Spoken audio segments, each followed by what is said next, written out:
আসসালামু আলাইকুম। সানজিদা একাডেমিতে আপনাদের সবাইকে জানাই স্বাগতম। আমাদের আজকের ভিডিওতে আমরা আপনাদের সামনে আলোচনা করব পঞ্চম শ্রেণীর বাংলাদেশ ও বিশ্ব পরিচয় বই থেকে ৫১ পৃষ্ঠায় এখানে আমরা দেখতে পাচ্ছি খ নাম্বারে একটা ছক দেওয়া আছে। ছকটি হচ্ছে নদী ভাঙ্গনের মানবসৃষ্ট কারণ এবং এর ফলাফল সম্পর্কে লেখ। আমরা জানি বাংলাদেশে প্রতি বছরই নদী ভাঙ্গন হয় এবং এর পেছনে মানবসৃষ্ট কারণ রয়েছে, অর্থাৎ মানুষের কিছু কারণেও নদী ভাঙ্গন হয় এবং এর ফলে আমাদের পরিবেশ ও সমাজে এবং প্রকৃতিতে বিরূপ প্রভাব পড়ে। আমরা আজকের ভিডিওতে আপনাদের সামনে এই সম্পর্কে বিস্তারিত আলোচনা করব। আমরা আমাদের সামনে একটা খাতায় একটা ছক দেখতে পাচ্ছি, নদী ভাঙ্গনের মানবসৃষ্ট কারণ এবং এর ফলাফল।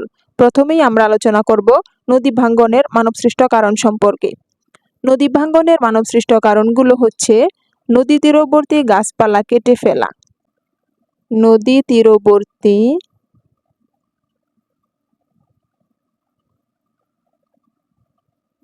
গাছপালা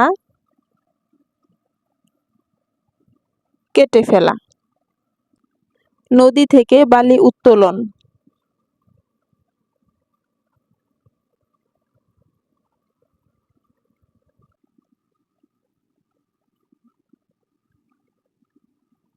অপরিকল্পিত নদী খনন ও নদী ভরাট।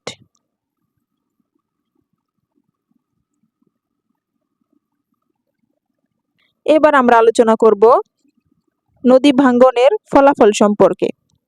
নদী ভাঙ্গনের ফলাফল হচ্ছে নদীর পাড়ে ভাঙ্গনের সৃষ্টি হয়।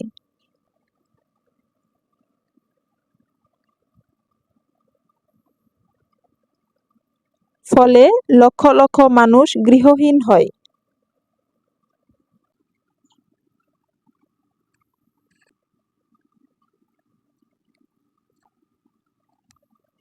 ঘরবাড়ি, কৃষিজমি, এমনকি পুরো গ্রাম, সড়ক, রেলপথ নদীতে বিলীন হয়ে যায়।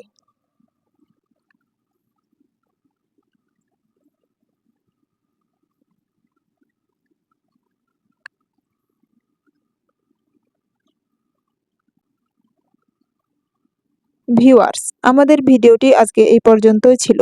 ভিডিওটির শুরু থেকে শেষ পর্যন্ত আমাদের সাথে থাকার জন্য আপনাদের সকলকে জানাই অসংখ্য ধন্যবাদ। ভিডিওটি ভালো লাগলে অবশ্যই আমাদের চ্যানেলটিকে সাবস্ক্রাইব করে পাশে থাকা বেল আইকনটিতে ক্লিক করে আমাদের চ্যানেলের সাথেই থাকুন। দেখা হচ্ছে আবার পরবর্তী ভিডিওতে। ততক্ষণে সবাই ভালো থাকুন। আল্লাহ হাফেজ।